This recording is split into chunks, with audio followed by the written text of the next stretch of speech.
Baik,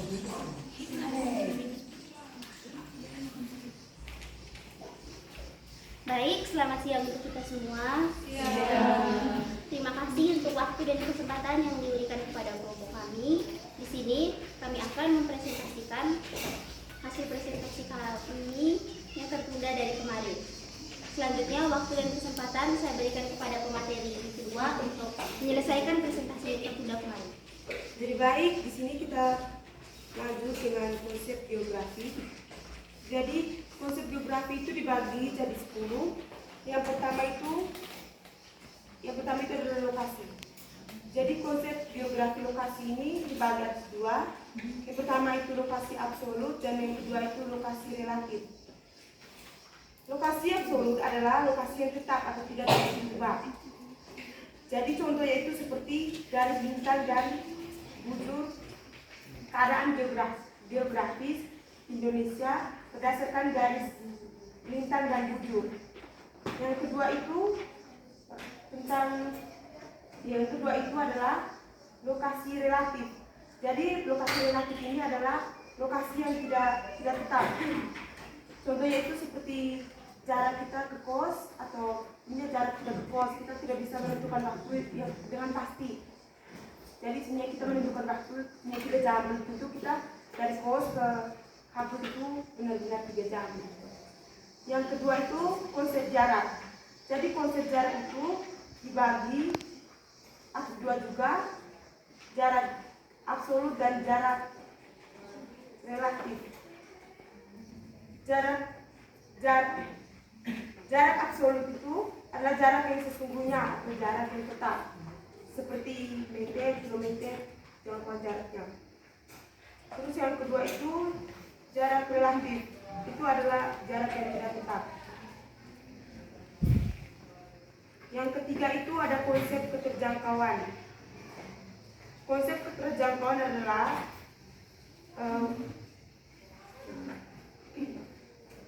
tempat yang berkaitan dengan sarana transportasi dan komunikasi. Jadi kita menjangkau sarana transportasi dan komunikasi. Di tempat itu konsep pola. Jadi konsep pola merupakan susunan ruangan suatu objek di permukaan bumi.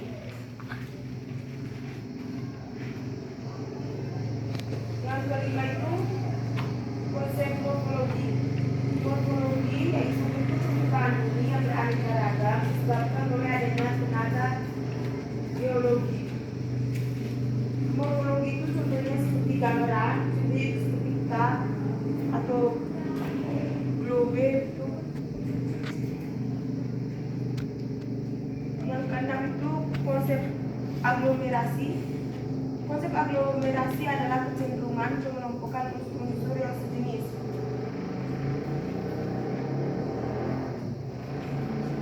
Yang keenam itu konsep nilai kegunaan.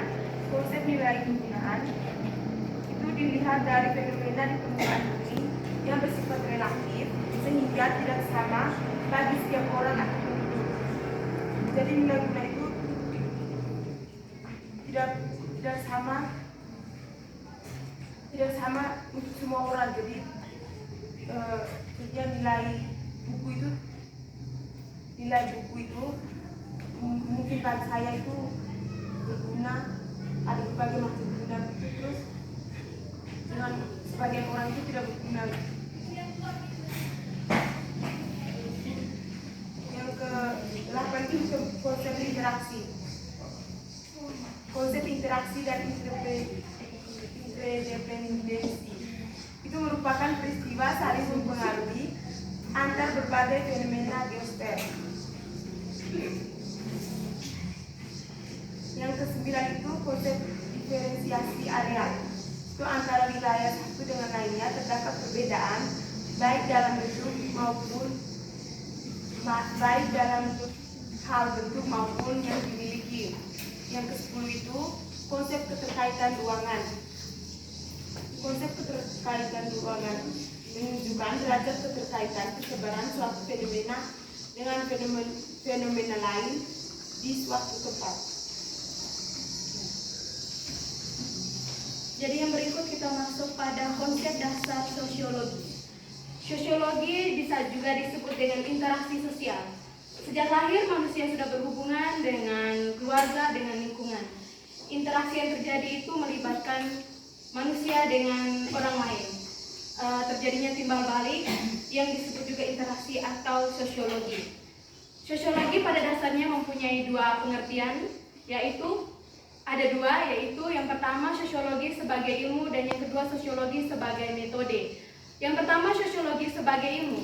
Sosiologi sebagai ilmu merupakan kumpulan pengetahuan ilmiah tentang masyarakat dan kebudayaan yang sesuai berdasarkan analisis berpikir logis.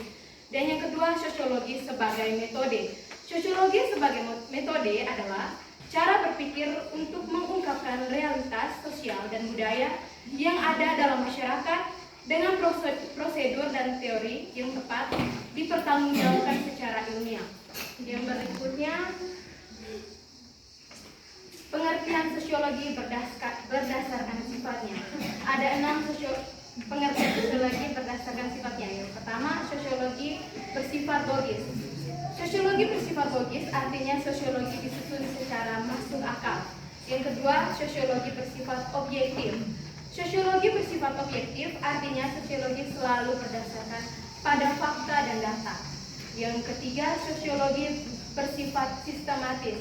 Artinya sosiologi disusun secara rapi sesuai dengan kaidah keilmuan. Yang keempat, sosiologi bersifat andal. Sosiologi bersifat andal artinya sosiologi dapat dibuktikan kembali untuk suatu keadaan terkendali harus menghasilkan hasil yang sama. Dan yang kelima, sosiologi bersifat direncanakan. Sosiologi bersifat direncanakan artinya sosiologi didesain terlebih dahulu sebelum melaksanakan aktivitas penyelidikan. Dan yang terakhir, sosiologi bersifat akumulatif. Sosiologi bersifat akumulatif artinya sosiologi merupakan ilmu yang akan selalu bertambah seiring dengan perkembangan keinginan manusia untuk memenuhi kebutuhan hidupnya. Yang berikutnya, pengertian sosiologi menurut para ahli. Yang pertama, menurut de Saint-Simon. Menurut de Saint-Simon, sosiologi itu mempelajari masyarakat dalam aksinya. Yang kedua, Emile Durkheim. Emile Durkheim mengemukakan sosiologi adalah ilmu tentang lembaga-lembaga sosial. Dan yang ketiga, menurut Auguste Comte, sosiologi itu berarti pengetahuan tentang ilmu masyarakat. Dan yang keempat, Patirin Solongkin. Patirin Solongkin menjelaskan ilmu tentang yang pertama hubungan dan pengetahuan timbal balik antara gejala sosial serta hukum dan ekonomi. Yang kedua, hubungan dan pengaruh timbal balik antara gejala sosial dan non sosial seperti ekonomi dan kerusakan lingkungan. Dan yang ketiga, ciri-ciri umum pada semua gejala sosiologi. Yang kelima, William G. Gordon. Dia adalah seorang profesor sosiologi pada sebuah perguruan tinggi. Dia mengemukakan bahwa sosiologi adalah penelitian ilmu terhadap interaksi sosial dan hasil yang sebenarnya adalah wujud organisasi sosial. Dan yang keenam ada J.A.A. Pandor dan J.C. Lammers. Mereka mengemukakan bahwa sosiologi adalah ilmu pengetahuan tentang struktur-struktur dan proses-proses kemasyarakatan yang bersifat stabil. Dan yang ketujuh ada Mayor Palo. Dia menjelaskan sosiologi itu yang pertama, suatu ilmu pengetahuan yang mempelajari masyarakat. Dan yang kedua, sosiologi adalah suatu ilmu pengetahuan yang mempelajari masyarakat sebagai keseluruhan, yaitu hubungan antara manusia dan manusia, manusia dan kelompok dengan kelompok. Dan yang ketiga, sosiologi adalah suatu ilmu pengetahuan yang mempelajari masyarakat sebagai keseluruhan, yakni hubungan antara manusia dan manusia, manusia dan kelompok, dan manusia dan kelompok, baik formal maupun material. Dan yang keempat, sosiologi suatu ilmu pengetahuan yang mempelajari tentang manusia dan manusia, kelompok dan manusia, kelompok dan kelompok, baik formal maupun material, baik statis maupun dinamis. Yang kedelapan, Alles in Class. Dia mengemukakan bahwa sosiologi sebagai studi tentang sistem tindakan sosial dan tentang hubungan timbal balik di antara studi ilmu tentang masyarakat meliputi kelompok, lembaga, dan organisasi. Yang ke-10, Albion Wonderblue Small. Dia mengemukakan bahwa sosiologi sebagai kepentingan sosial yang menyatakan bahwa kepentingan berada di tangan manusia pribadi maupun kelompok. Dan yang ke-11, menurut Smile, sosiologi adalah ilmu pengetahuan khusus yang merupakan satu-satunya ilmu analisis yang abstrak di antara semua ilmu kemasyarakatan. Dan yang ke-12, Sela Somarjan dan Selomardin, sosiologi sebagai ilmu pengetahuan yang mempelajari struktur sosial dan proses-proses sosial termasuk perubahan sosial. Dan yang terakhir ada Soerjano Sukanto, mempelajari bahwa sosiologi adalah ilmu pengetahuan kemasyarakatan yang dikategorikan.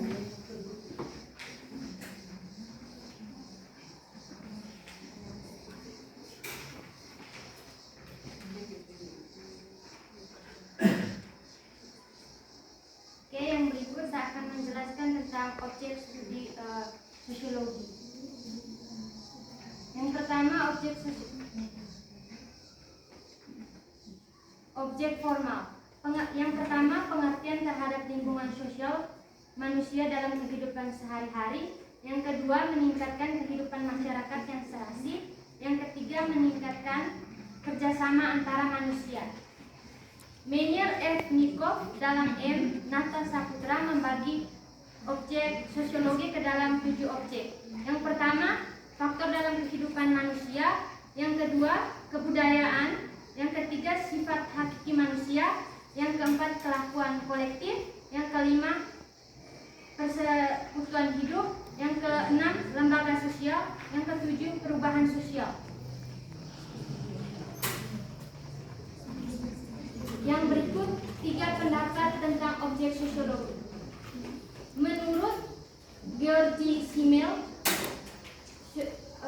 objek sosiologi adalah individu yang memandang masyarakat adalah individu. Yang kedua, objek sosiologi adalah kelompok manusia. Objek sosiologi adalah kelompok manusia, ini menurut tokoh Ludwig Gumplowicz. Yang ketiga, objek sosiologi adalah realitas sosial. Pandangan ini melihat kehidupan sosial dari sudut pandang saling mempengaruhi dan bersikap tidak memihak terhadap pertentangan. Yang berikut, ruang lingkup sosiologi. Menurut Sarjono Sekarto, berdasarkan dari ruang lingkup, sosiologi dibagi menjadi 2 cabang. Yang pertama, sosiologi umum, yang kedua, sosiologi khusus. Sosiologi umum mempelajari tentang tingkah laku manusia pada umumnya dalam mengadakan hubungan masyarakat. Yang kedua, sosiologi khusus mempelajari macam-macam sektor kehidupan masyarakat dari suatu segi kehidupan tertentu. Yang berikut contoh sosiologi khusus menurut Sarjono Sekarto. Yang pertama, Yang berikut contoh sosiologi menurut Sarjono Sekarto. Yang pertama, sosiologi pendidikan. Jadi sosiologi pendidikan di sini mempelajari proses belajar mengajar, interaksi sosial di sekolah, dan pengaruh pendidikan terhadap masyarakat. Yang kedua, sosiologi perkotaan. Sosiologi perkotaan di sini mempelajari tentang kehidupan sosial di kota dan proses urbanisasi. Yang ketiga, sosiologi pedesaan. Sosiologi pedesaan di sini mempelajari tentang hubungan kehidupan sosial masyarakat di desa dan di kota. Yang keempat, sosiologi hukum. Sosiologi hukum mempelajari hubungan antara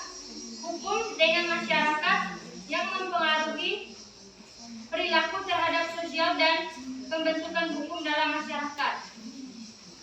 Yang kelima, sosiologi politik. Sosiologi politik mempelajari tentang hubungan antara politik dan masyarakat, pengaruh kekuasaan terhadap perilaku sosial dan proses politik dalam masyarakat. Yang keenam, sosiologi industri. Sosiologi industri ini mempelajari hubungan sosial di lingkungan industri, hubungan pekerja dengan manajemen. Yang ketujuh, sosiologi pembangunan yang mempelajari perilaku pembangunan, baik pembangunan ekonomi, sosial, atau politik. Yang terakhir, tujuan sosiologi. Yang pertama, sosiologi bertujuan untuk memperoleh pengetahuan yang mendalam tentang masyarakat. Yang kedua, sosiologi juga bertujuan untuk meningkatkan pemahaman terhadap ciri-ciri dan sifat masyarakat serta meningkatkan daya adaptasi dengan diri dengan lingkungan hidup. Terima kasih, saya kembali. Baik, selanjutnya ada manfaat sosiologi, di mana manfaat sosiologi ini satu, meningkatkan kemampuan seseorang dalam menyesuaikan diri. Yang kedua, dapat dijadikan alat dan sarana untuk memahami masyarakat tertentu. Yang ketiga, sebagai alat untuk memahami struktur masyarakat. Yang keempat, hasil studi terhadap kondisi masyarakat dapat digunakan sebagai dasar untuk menetapkan suatu kebijakan. Yang kelima, hasil kajian sosiologi dapat dijadikan pertimbangan untuk memecahkan masalah sosial. Yang keenam, data tentang masyarakat dapat membantu kegiatan pembangunan. Baik, itu saja hasil presentasi kami hari ini. Selanjutnya saya buka kepada sesi ketiga, yaitu sesi diskusi. Bagi teman-teman yang mau bertanya, saya berikan kesempatan kepada 2 orang penanya. Waktu dan kesempatan saya berikan.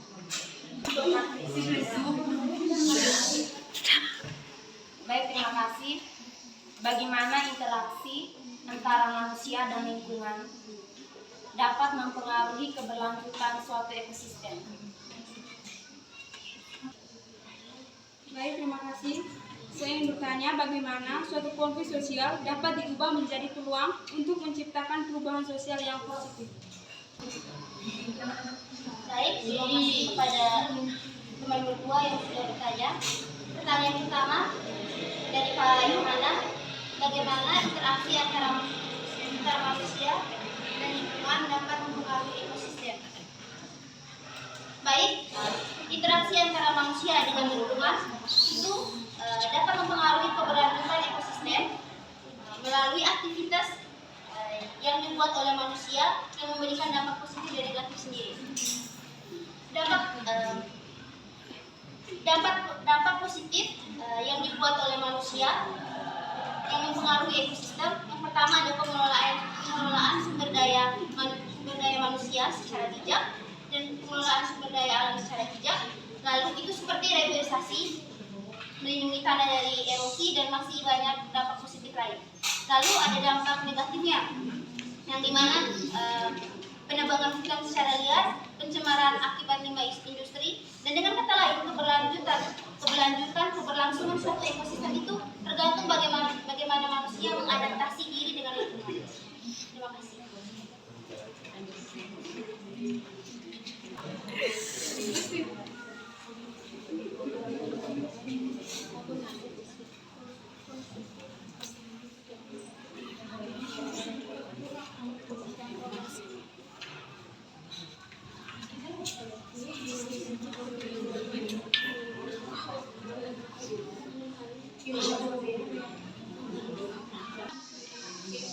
Jadi baik, saya akan menjawab pertanyaan dari teman Paula dengan bunyi pertanyaan, bagaimana suatu konflik sosial dapat diubah menjadi peluang untuk menciptakan perubahan sosial yang positif.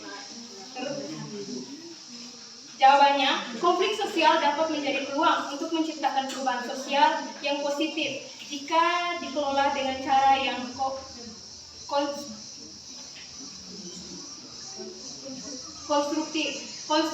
Seperti yang pertama, meningkatkan kesadaran kolektif di mana konflik seringkali mengungkapkan ketidakadilan yang selama ini terabaikan dengan menyadari akar masalah masyarakat.